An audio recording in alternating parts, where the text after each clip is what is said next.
সূরা ফাতিহা বৈশিষ্ট্য হলো, সূরা ফাতিহা দিয়ে কোরআন শুরু হয়েছে। সূরা ফাতিহার বৈশিষ্ট্য হলো, সূরা ফাতিহা দিয়ে নামাজ শুরু হয়। সূরা ফাতিহার বৈশিষ্ট্য হলো, সূরা ফাতিহা প্রথম নাজিলকৃত পূর্ণাঙ্গ সূরা। এর আগে কিছু আয়াত নাজিল হয়েছে। সূরা আলাকের কয়েকটি আয়াত, সূরা মুদাসসিরের কয়েকটি আয়াত, সূরা মুজাম্মিলের কয়েকটি আয়াত। কিন্তু গোটা সূরা হিসাবে আল্লাহ রাসূল হযরত মুহাম্মদ সাল্লাল্লাহু আলাইহি সাল্লামের উপরে প্রথম পূর্ণাঙ্গভাবে যে সূরাটি নাজিল হয়েছে, সে সূরাটির নাম সূরা ফাতিহা। সূরা ফাতিহা হলো সমগ্র কোরআনের সারসংক্ষেপ। সূরা ফাতিহাটা একবার বুঝে নিলে এরপরে গোটা কোরআন পড়তে বুঝতে সহজ হয়ে যাবে। সুবহানাল্লাহ। কারণ এটা হলো সারমর্ম, সারসংক্ষেপ। এজন্য এই সূরার আলোচনাটা একটু সময় বেশি লাগবে। সমগ্র কোরআনের সারসংক্ষেপ হওয়ার কারণে এই সূরার নাম রাখা হয়েছে উম্মুল কোরআন, কোরআনের মা। নাম রাখা হয়েছে উম্মুল কিতাব, কিতাবের মা। নাম রাখা হয়েছে কোরআনে আজিম, মানে কোরআনের মধ্যে শ্রেষ্ঠ অংশ। এই সূরার তিনটি অংশ। ছোট্ট সূরা, অংশ হলো তিনটা। প্রথমে হলো সাদর সম্ভাষণ, ওয়েলকাম, একেবারে মালিকি ইয়াউমিদ্দিন পর্যন্ত। এটা আল্লাহর গুণগান। তারপরের অংশ হলো একটা আয়াত, ইয়্যাকা না'বুদু ওয়া ইয়্যাকা নাস্তাঈন। আমরা তোমারই দাসত্ব করি, তোমারই সাহায্য চাই। এটা আরেকটা অংশ। এরপরে বাকি যে তিনটে আয়াত থাকলো, এটা হলো আমাদের প্রার্থনা, দোয়া, আল্লাহর কাছে চাওয়া। আল্লাহর কাছে আমরা কি চাই, আল্লাহ আমাদের কি দিবেন, আল্লাহর কাছে আমাদের মূল প্রার্থনা কি, এটা হলো শেষ অংশ। অর্থাৎ প্রথমে আল্লাহর গুণগান।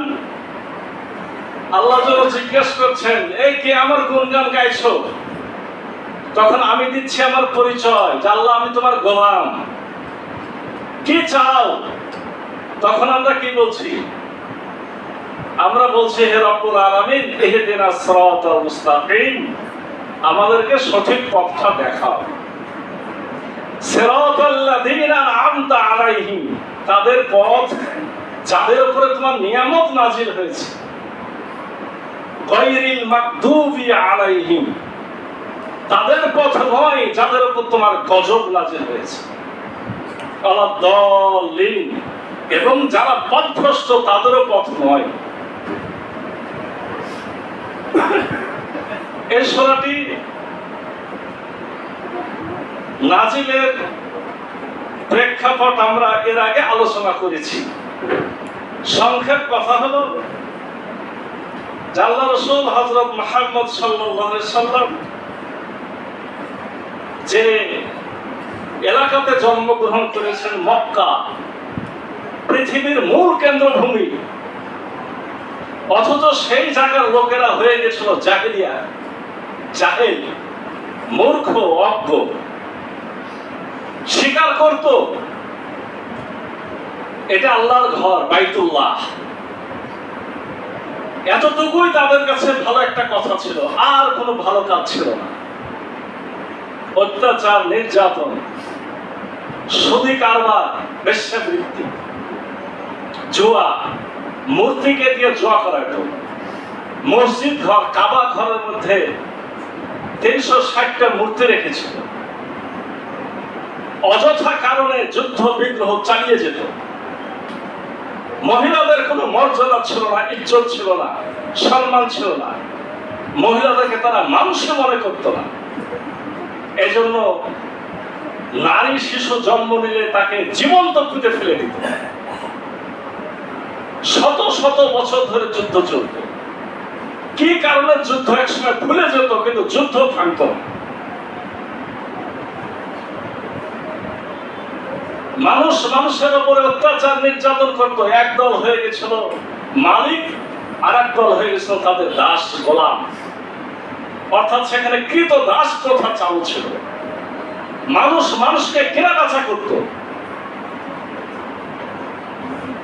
আল্লাহ রাসূল হযরত মুহাম্মদ সাল্লাল্লাহু আলাইহি সাল্লাম তিনি তখন নবী হন নাই, কিন্তু তার বিবেক, আকল, কোরআন হাদিস না জানলে মানুষের আকল থাকে না, বিবেক বুদ্ধি থাকে না। এই আকলটাও ছিল খুবই উৎকর্ষিত। এজন্য প্রত্যেকটা খারাপ কাজ তিনি বুঝে ফেলতেন এটা খারাপ। আর এই খারাপ কাজগুলো করতো তার নিজের পিতা, নিজের বংশের লোকেরা, নিজের চাচারা, নিজের দাদারা। তাদেরকে নিষেধও করতে পারতো না, কষ্ট হতো। এটা কি করে থামানো যাবে, এখান থেকে কিভাবে মুক্তি পাওয়া যাবে? আল্লাহ রাসূল হযরত মুহাম্মদ সাল্লাল্লাহু আলাইহি ওয়াসাল্লাম এগুলা বন্ধ করার উপায় খুঁজতেন। রাত দিন চিন্তা ভাবনা করতেন, পথ খুঁজে পেতেন না। একটা ছোট্ট আলো তিনি খুঁজে পেলেন। ওখানে একটা ক্লাব ছিল, আমাদের দেশের ভাষায় ক্লাব। কোন জায়গাতে মানুষ বসে আড্ডা মারে, গল্প গুজব করে, কিছু সিদ্ধান্ত নেয়, এটাকে তো ক্লাব ঘর বলে।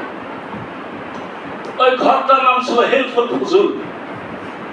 আল্লাহ রাসূলের বংশের কিছু মানুষ, ফাজল ইবনে ফুজালা, ফাজল ইবনে বিদায়া, ফাজল ইবনে কুজায়া, ফুজাইল ইবনে হারিস, ফুজাইল ইবনে সালাহ, এই ধরনের ছয়জনের নামের মাথাতে ফজল শব্দটা আছে। এরা এই সমিতি কোন এক কালে তৈরি করেছিল। এই সমিতির কাজ ছিল একটু হলেও মানুষের পাশে দাঁড়ানো, মানুষের সেবা করা, ইয়াতীমের সেবা করা, বিধবার সেবা করা। আল্লাহ রাসূল চাইলেন ওই সমিতিটা একটু পুনর্জাগরণ করি, ভালো ভালো মানুষগুলা যারা একটু ভালো তাদেরকে খুঁজি, এক জায়গাতে করি, করে একটু মানুষের উপকার করার চেষ্টা করি। কিন্তু আল্লাহ রাসূলের উপরে যেহেতু তখন আল্লাহর ওহী নাযিল হয় নাই, তিনি সমিতি দ্বারা চেষ্টা করলেন, কিন্তু সমিতি দ্বারা কোনো ভালো ফলাফল লাভ করতে পারলেন না।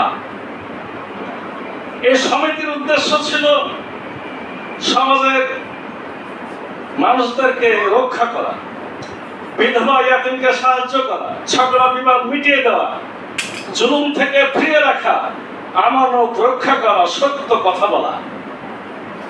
সমিতির খুব ভালো ভালো উদ্দেশ্য ছিল। কিন্তু সমাজের মানুষ এত বেশি খারাপ হয়ে গেছে, ভালো লোকটা পাবে কোথায়? আল্লাহ রাসূলের মাথাতে জন্য চিন্তা আসলো যে আসলে মানুষদেরকে ভালো করতে হবে, প্রথমে ভালো করতে হবে, ভালো মানুষ নিয়ে কাজ করতে হবে। আমি কি দিয়ে ভালো করবো? আমার কাছে তো কিছু নাই। এই সমাজে যত দুঃখ, কষ্ট, নির্যাতন, অত্যাচার, এজন্য সমাজের প্রভাবশালী, কর্তৃত্বশীল নেতৃত্ব যারা দেয় তারাই দায়ী। তারা খারাপ বিধায় তারা নিচের লোকদেরকে ভালো করতে পারে না। তারা জুলুম করে বলে নিচের লোকেরা অত্যাচারিত। তারা আইন করেছে নিচের মানুষগুলোকে নির্যাতন করার জন্য। আমাকে আইন ছিন্ন করতে হবে, নতুন আইন লাগবে, মানুষকে ভালো করতে হবে। এই ভালো মানুষ কোথায় পাবো? আইন বা কোথায় পাবো? এই আল্লাহ রাসূলের তখন থেকে ধ্যান, গবেষণা, চিন্তা, এবং তিনি বুঝতেন এই যে বাইতুল্লাহ আল্লাহর ঘর, এই আল্লাহ আমাকে দিবে, আল্লাহ আমাকে কাজে সাহায্য করতে পারে।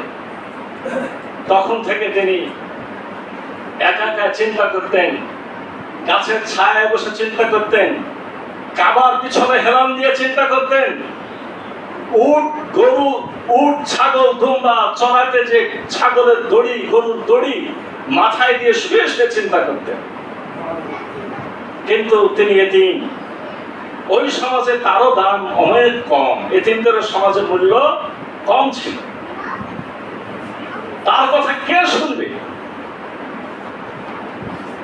তার কিছু করার নাই। তার যে চাচা আবু তালেব প্রথম দিকে ধনী ছিল, একটা সময় তিনিও গরিব হয়ে গেলেন। আল্লাহ রাসূলকে নিজেকে মানুষের চাকরগিরি, কর্মচারীগিরি করে আয় ইনকাম করা শুরু করতে হবে। এই যে ধীর স্থির ভাবে তিনি চিন্তা করবেন, গবেষণা করবেন, এ সময়ও তো নাই। শেষে আল্লাহ রাব্বুল আলামিনের পক্ষ থেকে আল্লাহর ইশারাতে খাজরাতুল কুবরা রাদিয়াল্লাহু আনহা আল্লাহ রাসূলকে পছন্দ করলেন। তিনি নিজেই তার লোক দিয়ে বিয়ের প্রস্তাব পাঠালেন। আল্লাহ রাসূলের থেকে বয়সে বেশি, কিন্তু আল্লাহ রাসূল সাল্লাল্লাহু আলাইহি ওয়াসাল্লাম নিজের চাচাকে জানালেন, চাচা এই প্রস্তাব একটা এসেছে। চাচা রাজি হলেন, কারণ ওই সমাজের মধ্যে মহিলাদের মধ্যে এরকম ভালো মহিলা আর নাই। বয়স বেশি হলেও এর থেকে ভালো মহিলা আর নাই। তিনি আগাগোড়ায় চরিত্রবান ছিলেন, সতী সাধ্বী ছিলেন, অঢেল সম্পদের মালিক ছিলেন। তিনি অনেক বড় বড় ব্যবসা পরিচালনা করতেন, দেখতে অত্যন্ত সুন্দরী রূপসী মহিলা ছিলেন। ওই সমাজে নিজেদের চরিত্র ধরে রাখার মতো যোগ্য মানুষ খাজরাতুল কুবরা রাদিয়াল্লাহু আনহা ছিলেন। আল্লাহ রাসূল রাজি হলেন, বিয়ে হয়ে গেল। আল্লাহ রাসূল একটা আশ্রয় পেলেন, চাচার কাছ থেকে আশ্রয়টা চলে গেল নিজের স্ত্রীর কাছে। কেন আশ্রয়? আল্লাহ রাসূলের আর চিন্তা করা লাগে না, সম্পদ নিয়ে আর কষ্ট করা লাগে না। মা খাজরাতুল কুবরা রাদিয়াল্লাহু আনহা সম্পদগুলো আল্লাহ রাসূলের হাতে দিয়ে দিলেন। আপনি যা ইচ্ছা করেন, কারণ আপনি তো একটা সম্পদ নষ্ট করেন না। আপনি বিধবার সাহায্য করেন, মিসকিনের সাহায্য করেন, এতিমের সাহায্য করেন, যোদ্ধাহতদের সাহায্য করেন, মুসাফিরদের সাহায্য করেন। আপনার মতো মানুষ আমার সম্পদ যা ইচ্ছা তাই করুক, আমার কোনো আপত্তি নাই। আল্লাহ রাসূলের তখন থেকে গবেষণার মোড চেঞ্জ হলো। আল্লাহ রাসূলের হেরা গুহায় যাতায়াত শুরু করলেন। হেরা গুহায় যাতায়াত করতেন। হেরা গুহার মধ্যে কিভাবে সাধনা করতেন আমাদের জানা নাই। 3 দিন 5 দিন 7 দিন একাধারে একেবারে নিরিবিলি নির্জন জায়গায় শুধুমাত্র কাক পক্ষী পশু পাখি ছাড়া আল্লাহ রাসূলকে কেউ দেখে নাই। তার গবেষণা কেমন ছিল, তিনি কি সাধনা করতেন, ওই সাধনাটাই এই মানুষদের মুক্তি কিসে, কল্যাণ কিসে, এই মানুষরা যে ভুল পথে আছে তাদেরকে ফিরিয়ে আনবো কিভাবে, এই মানুষদের সুখ শান্তির জন্য কি ধরনের আইন দরকার, এই আইনটা পাবো কোথায়, এই মানুষদেরকে ভালো করার জন্য আমার কি করা দরকার, কিভাবে এর মুক্তির পথ, সমাজ, দেশ, রাষ্ট্র, বিশ্ব শান্তির কল্যাণের জন্য তিনি চেষ্টা করতেন। এই জন্য পরবর্তীকালে কোরআনের আয়াত নাজিল হয়েছে, ওমা আরসালনাকা ইল্লা রাহমাতাল লিল আলামিন। হে রাসূল, আপনাকে আমি পাঠিয়েছি গোটা বিশ্বের রহমত হিসেবে। আল্লাহ সিদ্ধান্ত নিলেন যে আমি তোমাকে দিয়েই আমার কল্যাণ কাজটা করব, তুমি গোটা বিশ্বের রাসূল হয়ে যাবে। একটা পর্যায়ে নাজিল হলো ইকরা বিসমি রাব্বিকাল্লাযী খালাক, অর্থাৎ নবুয়তির ঘোষণা চলে আসলো। হেরা গুহার মধ্যে জিবরিল আমিন আসলেন, আয়াত পড়ে শোনালেন, পড়ো তোমার প্রভুর নামে, যিনি তোমাকে সৃষ্টি করেছেন, যিনি কলমের দ্বারা জ্ঞান দান করেছেন, যিনি জমাটবদ্ধ রক্ত থেকে মানুষকে সৃষ্টি করেছেন। এইভাবে আয়াত যখন নাজিল হওয়া শুরু হলো, আল্লাহ রাসূল চমকে গেলেন, ভীত হলেন। কারণ এরকম তো মানুষ ছাড়া, এটা অশরীরী জীবের মতো, যাকে দেখা যায় না, শোনা যায় না, বিভিন্ন সময় বিভিন্ন আকার ধারণ করতে পারে ফেরেশতা, তা পাহাড়ের মধ্যে হঠাৎ করে এসেছে। আল্লাহ রাসূল আয়াতগুলো শুনলেন, ভয় পেলেন, বাড়িতে চলে গেলেন। খাজরাতুল কুবরা রাদিয়াল্লাহু আনহা বললেন, জাম্মিলুনি জাম্মিলুনি, আমাকে চাদর দিয়ে ঢেকে দাও খাদিজা, চাদর দিয়ে ঢেকে দাও, আমি আমার জীবনের আশঙ্কা করছি, আমি ভয় পাচ্ছি। খাজরাতুল কুবরা রাদিয়াল্লাহু আনহা বলছেন, না, আপনি ভয় পাবেন না। দেখেন স্ত্রী কিভাবে পাশে দাঁড়ায়, শয়তান আপনার কোনো ক্ষতি করতে পারবে না।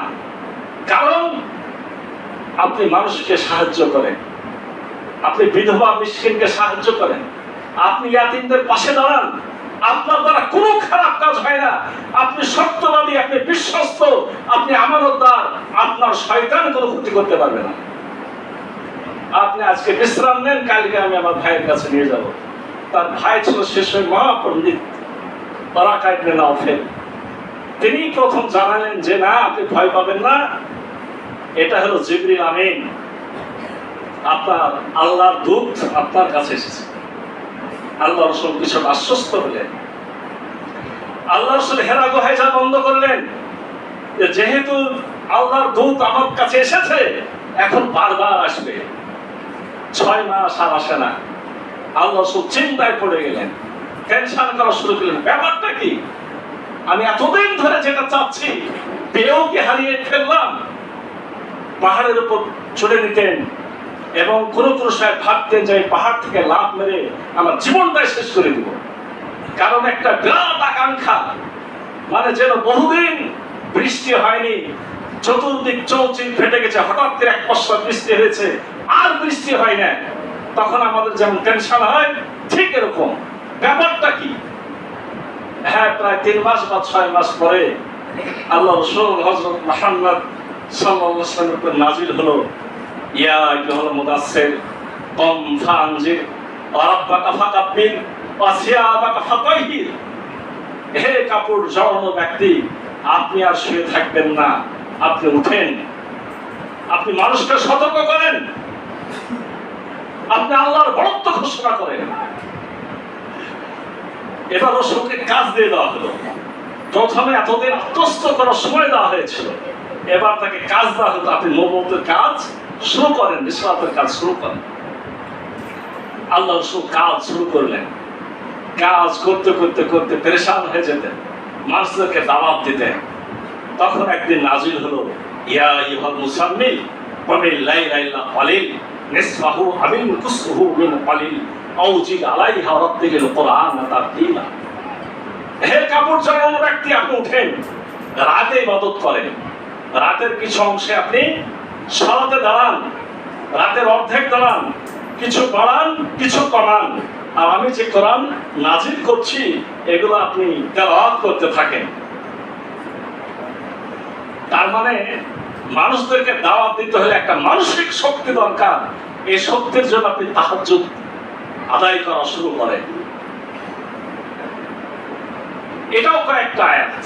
এরপরে একদিন আল্লাহ রাসূল হযরত মুহাম্মদ সাল্লাল্লাহু আলাইহি ওয়াসাল্লাম ঢাকা মাঠে রাস্তা দিয়ে হাঁটছেন, পাহাড়ের পাশ দিয়ে হাঁটছেন, হঠাৎ করে আসমানের দিক থেকে একটা শব্দ আসলো। তিনি তাকিয়ে দেখছেন অতি উজ্জ্বল, কোন কোন তাফসীরে বলা হয়েছে স্বর্ণ সিংহাসন। সেই সিংহাসনে যিনি বসা আছেন তার চেহারাও সোনার মতন। আল্লাহ রাসূল হঠাৎ করে সিংহাসনের উপরে একজন অতীব সুন্দর জ্যোতিষ্মান পুরুষকে দেখে চমকে গেলেন। ওখান থেকে আবার ডাক আসছে, ইয়া মুহাম্মদ, নাম ধরে ডাক দিচ্ছে। তখন আল্লাহ রাসূল ভয়ে ভয়ে বললেন, লাব্বাইক। তখন ওখান থেকে আওয়াজ আসলো, আশহাদু আল্লা ইলাহা ইল্লাল্লাহ ওয়া আশহাদু আন্না মুহাম্মাদান আবদুহু ওয়া রাসূলুহু। আমি সাক্ষ্য দিচ্ছি যে আল্লাহ ছাড়া আর কোনো ইলাহা নাই। আমি আরো সাক্ষ্য দিচ্ছি যে মুহাম্মদ আল্লাহর রাসূল। এবার কিন্তু একেবারে স্পষ্ট, এতদিন কিন্তু কথা বলা নাই যে আপনি আল্লাহর রাসূল। এবার এই কালেমা শাহাদাত জিবরিল আমিন নিজে পড়লেন, পড়ার পর আবার বলছেন আপনি ভয় পাবেন না। আল্লাহ রাসূল কিন্তু সেদিনও চমকে গেছেন, ভয় পেয়েছেন। জিবরিল আমিন বলছেন আপনি আমাকে ভয় পাবেন না, আমি আপনার বন্ধু জিবরাইল। জিবরিল আমিনের পরিচয় দিচ্ছে, আমি আপনার বন্ধু জিবরাইল।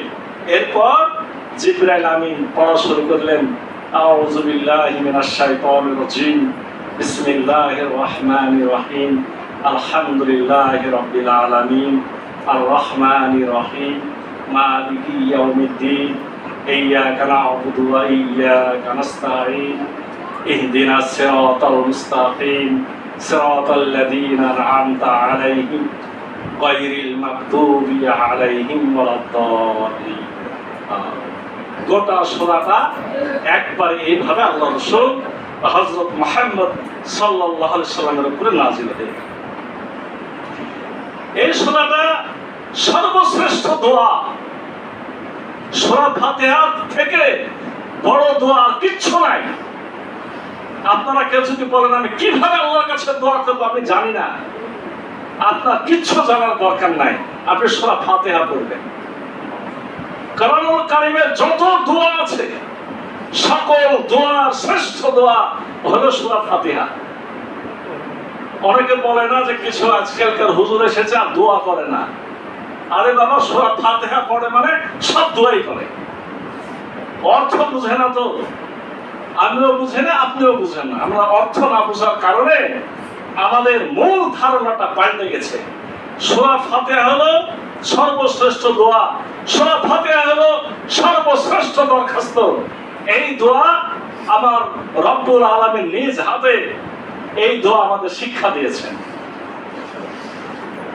যদি আপনি কোনো অফিসে যান, মূর্খ মানুষ মনে করেন অফিসে গেলেন, এখন আপনাকে বলা হলো যে আপনাকে 20,000 টাকা দেওয়া হবে। গল্প করে বলছে আমরা গ্রামের মানুষ, আপনাকে 20,000 টাকা দেওয়া হবে, আপনি এখনই একটা দরখাস্ত লেখেন। আপনার তো মাথা খারাপ, কোথায় যাবো, কার কাছে দরখাস্ত লিখবো, কে লিখে দেবে, কিভাবে লিখবো আমার জানা নাই। এখন যদি আপনাকে যিনি খবরটা দিলেন তিনি আবার একটা কাগজ বের করে রেডি করে বললেন যে খালি আপনি এখানে স্বাক্ষর করেন, ঝামেলা শেষ, কি আপনি খুশি হয়ে যাবেন না? মানে ওই অফিসে কি করে দরখাস্ত লিখতে হবে সে দরখাস্তটা রেডি করাই আছে। আমার আল্লাহ নিজে যদি একটা দরখাস্ত রেডি করে দেন, দিয়ে বলেন যে বান্দারে এটা পাঠ করো, তাহলে তুমি সব পেয়ে যাবে, তাহলে এর থেকে আর বড় কিছু আছে? আর বড় কিছু না। সূরা ফাতিহার অনেক নাম আছে। আমি এর আগে কয়টা নাম বলেছি, 3টা নাম বলিনি। একটা হলো কোরআন, একটা হলো উম্মুল কিতাব, একটা হলো কোরআনে আজিম। উম্মুল কোরআন, উম্মুল কিতাব, কোরআনে আজিম। সূরা ফাতিহা যেহেতু অনেক মর্যাদা, অনেক মর্তবা, অনেক ইজ্জত,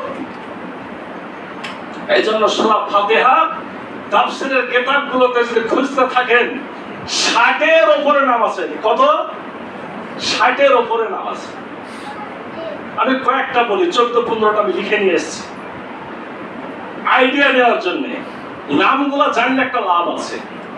নাম জানা মানে ফাতিহা কি আছে মোটামুটি একটা ধারণা এর মধ্য দিয়ে চলে আসে। প্রথম নামটা কি? ফাতিহা। প্রথম নাম কি? ফাতিহা। তাহলে এই নামটা তো আমরা জানি, এটার নাম হলো ফাতিহা।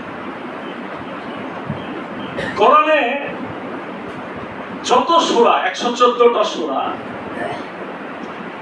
111টা সূরাতেই ওই সূরার মধ্যে ওই সূরার নামটা আছে। মানে মনে করেন বাকারা, গোটা বাকারা সূরা পড়লে এক জায়গাতে যে বাকারা শব্দটা পাবেন, ওই শব্দটাকে নিয়ে এসে ওই সূরার নামটা রেখে দেওয়া হয়েছে। কিন্তু সূরা ফাতিহা এর যে 60টা নাম, একটা নামও কিন্তু সূরার মধ্যে নাই, একটা নামও সূরার মধ্যে নাই। আরো 2টা সূরা এরকম আছে, তার মধ্যে একটা সূরা ইখলাস। সূরা ইখলাসের মধ্যে ইখলাস শব্দটা নাই।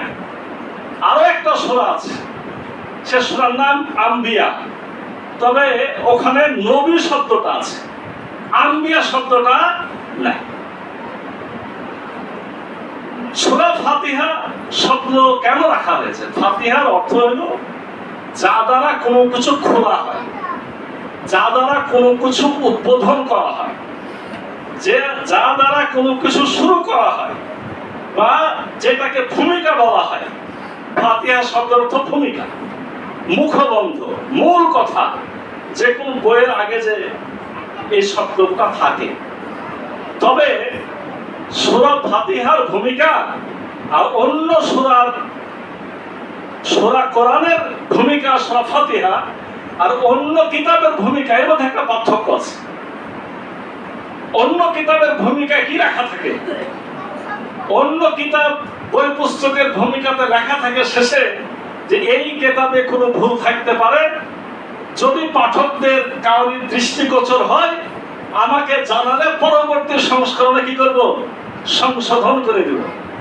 কিন্তু সূরা ফাতিহা বা কোরআনের ভূমিকা কি তাই না? কোরআনের ভূমিকাটা এরকম না।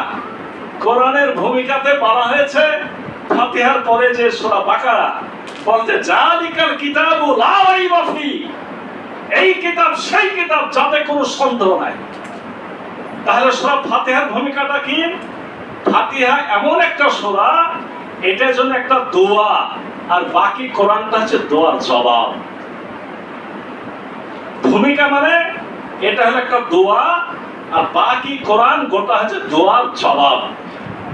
আল্লাহ আমাকে সিরাতাল মুস্তাকিম দান করো, ইহদিনাস সিরাতাল মুস্তাকিম। তখন আল্লাহর উত্তরটা হলো, বান্দা তুমি আলিফ লাম মিম থেকে নাস পর্যন্ত পড়তে থাকো, এটাই সিরাতাল মুস্তাকিম। তাহলে সূরার প্রথম নাম আমরা কি পেলাম? ফাতিহাতুল কিতাব। এই সূরার আরেক নাম হচ্ছে কাসাসুল কোরআন। কাসাসুল কোরআন মানে কোরআনের মূল ভিত্তি। কোরআনের মূল ভিত্তি হলো সূরা ফাতিহা। এই সূরার একটা নাম হলো আল কাফিয়া। আল কাফিয়া মানে স্বয়ং সম্পূর্ণ বা যথেষ্ট।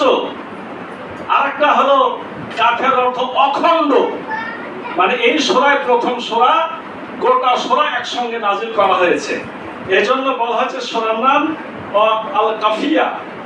এই সূরার আরেক নাম আল কানজ। আল কানজ মানে ধন ভান্ডার। আমরা মনে করি দুনিয়ার ধন ভান্ডারই আসল, তাই কি না? আল্লাহর জ্ঞানটা হচ্ছে মূল ধন ভান্ডার। আল্লাহর জ্ঞান অনুযায়ী যারা কাজ করে তারা আখিরাতে সফল। আর সূরা ফাতিহা হলো সেই ধন ভান্ডার উপার্জনের মূল রাস্তা। এজন্য এই সূরার আরেকটা নাম আছে আল কানজ। এই সূরার নাম উম্মুল কোরআন, কোরআনের মা। কেন কোরআনের মা? মায়ের থেকে সন্তান জন্ম নেয়, ঠিক না বেটি? মা থেকে সন্তানদের জন্ম হয়। ফাতিহা উম্মুল কোরআন মানে কোরআনের মা। ফাতিহা থেকেই যেন অন্যান্য সূরাগুলো জন্ম নিয়েছে। সুবহানাল্লাহ। এই সূরার নাম উম্মুর রাস। উম্মুর রাস মানে কেন্দ্রস্থল। সূরা ফাতিহা যেন এই কোরআনের কেন্দ্র। কেন্দ্র বলতে আমরা কিছু বুঝি, যেমন মনে করেন যে আমরা সৌরজগতে বসবাস করি। সৌরজগৎ মানে কি? সূর্যের জগৎ। কিসের জগৎ? সূর্যের জগৎ। সূর্যটাকে কেন্দ্র করে বুধ, শুক্র, পৃথিবী, আমাদের পৃথিবী, মঙ্গল, ইউরেনাস, নেপচুন, প্লুটো, বৃহস্পতি, এরকম অনেকগুলা গ্রহ কি করে? একে কেন্দ্র করে ওরা ঘুরে। সূরা ফাতিহা হলো কোরআনের কেন্দ্র। মানে এই সূরা ফাতিহাকে কেন্দ্র করে 113টা সূরা কি করে? ঘোরাঘুরি করে। এই সূরার নাম উম্মুল কোরআন। উম্মুল কোরআন মানে হলো মৌলিক শিক্ষার সমাবেশ স্থল। আপনি 113টা সূরাতে যা শিখবেন তার মৌলিক কথাটা আছে এই সূরার মধ্যে। এই সূরার নাম উম্মুন। উম্মুন মানে পতাকা। উম্মুন মানে পতাকা। মানে এই সূরা পতাকা কি হয় বলেন? বাংলাদেশের পতাকা দিলে বাংলাদেশকে চেনা যায়। এই যে এখন খেলা হচ্ছে না, কেউ ব্রাজিলের পতাকা, কেউ আর্জেন্টিনার পতাকা টাঙ্গাচ্ছে না, ইংল্যান্ডের পতাকা। আমরা হয়তো সহজে চিনতাম না, খেলার কারণে এটা কোন দেশে, তো লোকেরা বলছে এটা জার্মানি, এটা ইংল্যান্ড। তাহলে পতাকা দিয়ে একটা দেশকে চেনা যায়। এই সূরার নাম উম্মুন মানে সূরা ফাতিহা দিয়ে গোটা কোরআনকে চেনা যায়। এই সূরার নাম সূরাতুন নূর, আলোর সূরা। আলো। আমাদের হৃদয়টা হয়ে আছে অন্ধকার, একে আলোকিত করতে হলে কি দরকার? নূর দরকার। এই সূরাটা হলো নূর, আলোর সূরা। সূরাতুদ দোয়া, দোয়ার সূরা। আলোচনা করলাম না, শ্রেষ্ঠ দোয়া হলো সূরা ফাতিহা। এই সূরার নাম সূরাতুল হামদ। হামদ মানে কি? প্রশংসা। এই সূরা দিয়ে আল্লাহর শ্রেষ্ঠ প্রশংসা করা হয়। আপনি মনে করবেন যে আমি আল্লাহর গুণগান গাইব, আল্লাহর প্রশংসা করব, আমি কিভাবে আল্লাহর প্রশংসা করব আমি জানি না। আপনি বেশি না 3টা আয়াত পড়বেন, আলহামদুলিল্লাহি রাব্বিল আলামিন। সমস্ত প্রশংসা বিশ্বজাহানের প্রতিপালকের জন্য, আর রহমানির রহিম, যিনি পরম দয়ালু ও দাতা, মালিকি ইয়াউমিদ্দিন, যিনি বিচারের দিনের মালিক। আপনি 3টা শব্দ বলবেন, আল্লাহ খুশি হয়ে যাবে। এই 3টা আয়াত পড়বেন, আপনি আল্লাহ খুশি হয়ে যাবে। আল্লাহ বলবে আলহামদুলিল্লাহি রাব্বিল আলামিন। যখন আমি বলি, আল্লাহ বলেন হামাদানি আব্দি, বান্দা আমার মর্যাদা, বান্দা আমার প্রশংসা করেছে। আর রহমানির রহিম যখন আমি বলবো, তখন রব্বুল আলামিন নিজে বলেন যে বান্দা আমার গুণগান বর্ণনা করছে। মালিকি ইয়াউমিদ্দিন যখন আমি বলি, আল্লাহ জবাব দেয় মাজ্জাদানি আব্দি, বান্দা আমার মর্যাদা বর্ণনা করছে। সুবহানাল্লাহ। আমরা বলি, আল্লাহ জবাব দেয়। আমরা বললে আল্লাহ কি দেয়? কি সন্দেহ আছে নাকি? সন্দেহ আছে? আমরা একসাথে যদি আল্লাহর গুণগান গাই, আল্লাহ কি একসাথে উত্তর দিতে পারবে? পারবে? কি বিশ্বাস হয় সবার? আধুনিক বিজ্ঞান তার বড় প্রমাণ। আধুনিক বিজ্ঞান তার বড় প্রমাণ। মনে করেন যে বাংলাদেশে 2 লক্ষ লোক কি করে? এখন 2 লক্ষ বলা থেকে 2 কোটিও বলতে পারেন। 2 লক্ষ কম করে বললাম, 2 লক্ষ লোক গ্রামীণ সিম ব্যবহার করে। 1 লক্ষ লোক একসাথে তুলল কথা বলার জন্য। আর 1 লক্ষ লোকের কাছে এটা পৌঁছাতে হবে না খবরটা? আমি তুললে তোর কাছে খবরটা যেতে হবে। কিভাবে যায়? ওদের মূল যে সেন্টার, এটা ঢাকাতে কেন্দ্র একটা আছে, টাওয়ার।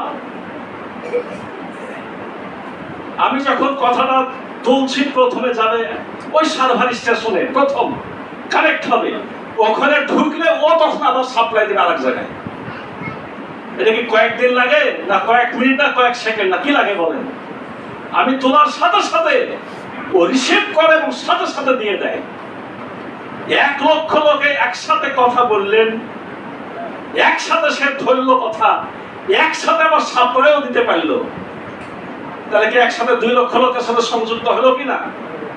এটা যদি সেকেন্ডের মধ্যে সম্ভব হয়, এই মানুষের আল্লাহর ব্রেন থেকে এটা এসেছে। আমাদের দ্বারাই যদি এটা আল্লাহ করিয়ে নিতে পারেন, সে আল্লাহকে একসাথে, দুনিয়ার যদি 600 কোটি মানুষ একসাথে আল্লাহকে বলে, আল্লাহ, আল্লাহ কি একসাথে জবাব দিতে পারেন না যে বান্দা তুমি কি বলছো, আমি হাজির আছি? পারে কি পারে না? কিন্তু কিছু বেকুব বদমাশ আমাদেরকে ভোলায়। কি বলে ভোলায় বলেন তো? যে আমাকে ধরো, আমার মাধ্যম দিয়ে আল্লাহকে পাবা, না হলে পাবা না। নাউজুবিল্লাহ। এরকম লোক আছে না? আল্লাহ বলছেন বান্দা আমাকে ডাকো, আমি তোমার ডাকে সাড়া দেব। তুমি আমাকে ডাকো, আমি তোমার ডাকে সাড়া দেব। আল্লাহ তো ডাইরেক্ট ডাকতে বলেছেন। কিন্তু আমাদের কিছু শয়তানের চর ভোগা দেয় যে আমাকে ধরো, আমার মাধ্যম দিয়ে আল্লাহকে ডাকো। এই সূরার নাম সূরা হামদ, এই সূরার নাম সূরাতুত তাহরিম। তাহরিম মানে কি? হারাম করে নেওয়া, পবিত্র করে নেওয়া। এই সূরা ফাতিহার উপরে যদি আমরা গবেষণা করি, চিন্তা করি, আমার আপনার দ্বারা আর কোনো হারাম কাজই হবে না। সুবহানাল্লাহ। এই সূরার নাম পবিত্র সূরা, সূরা তাহরিম। এই সূরার নাম হলো সূরাতুর রুকিয়া। রুকিয়া মানে জানেন তো, এটা আরবি ভাষাতে চিকিৎসা বিদ্যা। এবং সরাসরি সূরার এক নাম সূরাতুস শিফা। শিফা মানে কি? রোগ মুক্তির সূরা। আপনার বিরাট অসুখ, আপনি মনে করছেন যে আমি কিচ্ছু জানি না। এই যে প্রায় দিন মসজিদ থেকে বের হলে কিছু মহিলাদেরকে আমরা দেখি, ওই আপনার গ্লাস নিয়ে পানি নিয়ে হাজির হয়। তো আমি তো সহজে এই কাজটা করি না, কিন্তু অনেক সময় বোঝানোর জন্য বাধ্য হতে হয়। কিন্তু আরে বাবা, তোমার যদি সূরা ফাতিহা মুখস্থ থাকে, তোমার ছেলে কাঁদছে, কষ্ট পাচ্ছে, তুমি নিজে ফাতিহা পড়ে ফুদাও। হুজুরের কাছে যাওয়ার কোনো দরকার নাই। তুমি মা, তোমার কথা আল্লাহ তাড়াতাড়ি গ্রহণ করবে। তোমার সন্তানের জন্য কিচ্ছু জানো না, তুমি নিজে সূরা ফাতিহা পড়ে তার গায়ে ফু দাও।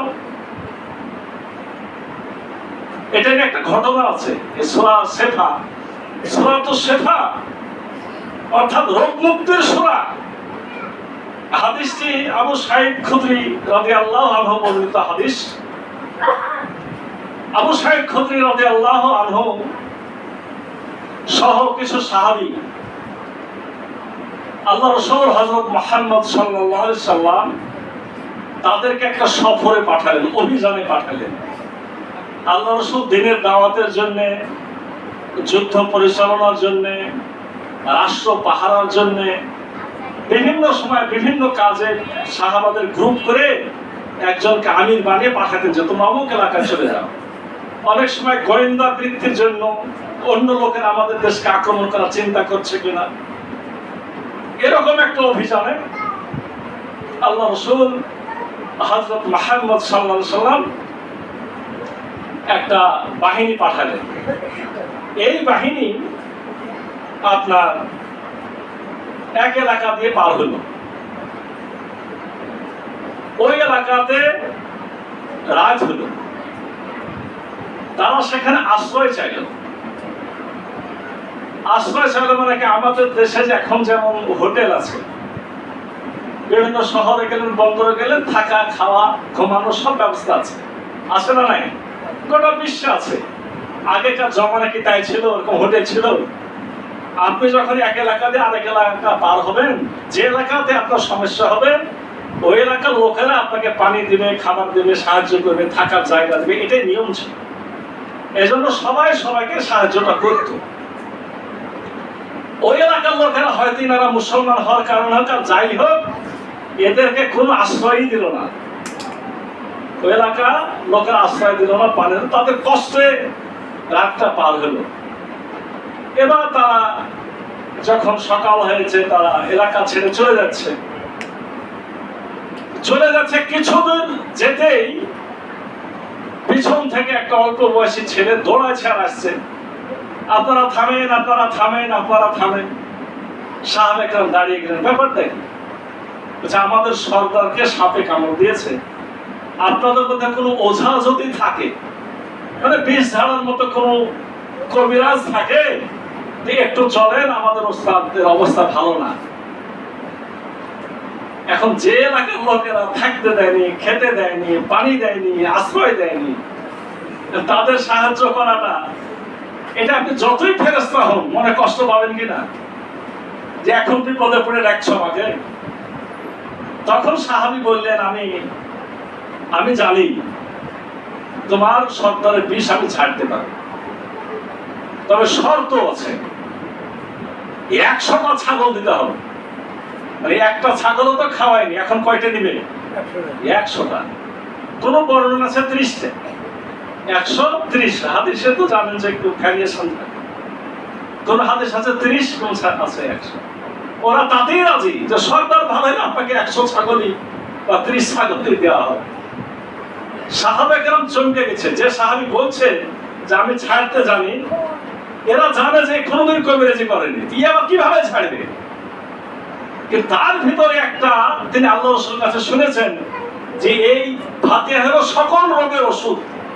সকল রোগ মানে মনের ভিতরেরও ওষুধ, বাইরেরও রোগের ওষুধ। ওই বিশ্বাসটা তার মধ্যে আছে। এই বিশ্বাস নিয়ে চলো যাই। ওই বেচারা এখন আল্লাহর নাম নিয়ে সব ফাতিহা পড়ে, আর ওখানে ফুল দেয়, ওখানে পানি ঢালে, হাত বোলাতে থাকে। আলহামদুলিল্লাহ, আস্তে আস্তে আস্তে বিষ কি হয়ে গেছে? বিষ মুক্ত হয়ে গেছে। সর্দার ভালো হয়ে গেল, 30 ছাগল দিয়ে দিল। সাহাবে কেরাম তো ইমানদার ছিলেন, দেখলেন যে এই কাজটা কি ঠিক হলো? আমি যে সূরা পড়ে কাজ করলাম, এতে কেমন ঠিক হলো পয়সাটা নেওয়া? নিয়েছে ঠিক আছে, কিন্তু তারা একটা ছাগলও ভক্ষণ করেনি, জবাই করেনি, খায়নি। সব নিয়ে আল্লাহ রাসূলের কাছে হাজির হয়ে গেল মদিনায় হাজির হয়ে বলছেন, ইয়া রাসূলুল্লাহ, এই ঘটনা ঘটে গেছে, তুমি কিভাবে জানলে যে সূরা ফাতিহা দিয়ে কাজ হবে? ইয়া রাসূলুল্লাহ, সূরা ফাতিহা তো সকল রোগের ওষুধ, আমি তো শুনেছি আপনার কাছে। তুমি ভালো কাজ করেছো, সব ঘটনা শুনে তুমি ভালো কাজ করেছো। ওই ছাগলের কিছু অংশ থাকলে আমাকেও দাও। এই ঘটনাটা বিশুদ্ধ হাদিস গ্রন্থে বর্ণনা করা আছে। তার মানে দেখেন যে আমি একটু আগে বললাম না, কেন ছোটাছুটি করবেন? নিজেদের দোয়া কিচ্ছু জানি না, সব ফাতিহা জানি। জানবেন যে ফাতিহা শুধু শরীরের অসুখ দূর করে না, সূরা ফাতিহা মনের রোগেরও আরোগ্য দানকারী। এজন্য সূরার নাম সূরা রুকিয়া। এই আমি 12টা নাম অলরেডি বলেছি। এই সূরার 2টা নাম বলে আলোচনা আজকে শেষ করবো। আর একটা নাম আছে সাবআম মিনাল মাসানি। সাবআম মিনাল মাসানি মানে 7 আয়াত বিশিষ্ট সূরা। এই ব্যাপারে কোরআনে আয়াত আছে, লাকাদ আতাইনাকা সাবআম মিনাল মাসানি। হে রাসূল, আমি আপনাকে দান করেছি 7 আয়াত বিশিষ্ট একটি সূরা। আল্লাহ একটা নাম দিয়েছেন, সূরার নাম কি? সাবআম মিনাল মাসানি, মানে 7 আয়াত। সূরাতে কয়টা আয়াত আছে? 7টা। প্রথম 3টা আয়াত আল্লাহর গুণগান, মাঝের আয়াতটা হলো আমার আর আপনার সম্পর্ক কি, আমরা আল্লাহর দাসত্ব করবো, আল্লাহ আমাকে সাহায্য করবে। আর শেষের 3টা আয়াত হলো প্রার্থনা। এইভাবে 7টা আয়াত। এই সূরার আরো একটা নাম আজকে এটাতে শেষ করি। এই সূরার নাম সূরাতুস সালাত। এই সূরাতুস সালাত মানে এটা দিয়েই সালাত আদায় করতে হয়। আল্লাহ রাসূলের হাদিস, লা সালাতা ইল্লা বিফাতিহাতিল কিতাব। সূরা ফাতিহা ছাড়া সালাতই হবে না। তাহলে সূরা সালাত পড়তে হলে ফাতিহা পড়তে হবে এবং সূরা শুরুতেই পড়তে হবে। এইজন্য এর নাম রাখা হয়েছে সূরাতুস সালাত। আর একটা নাম না বললে হলো না, সূরার নাম হলো আল কোরআন আল আযীম। এটা হলো মহা কোরআন, এটাকেই কোরআন বলা হয়েছে। এ ব্যাপারে কোরআনের আয়াত আল্লাহ রাব্বুল আলামিন বলছেন যে লাকাদ আতাইনাকা সাবআম মিনাল মাসানি আল কোরআন আল আযীম। আমি 7 আয়াত বিশিষ্ট একটা সূরা নাযিল করেছি এবং কোরআন নাযিল করেছি। অর্থাৎ ফাতিহা একদিকে আর গোটা কোরআন যেন একদিকে। গোটা কোরআনের যে মূল্য, এক ফাতিহার জন্য সেই মূল্য। সুবহানাল্লাহ। এই সূরাটা আমাদের শুনতে হবে, আমাদের জানতে হবে, বুঝতে হবে ইনশাআল্লাহ।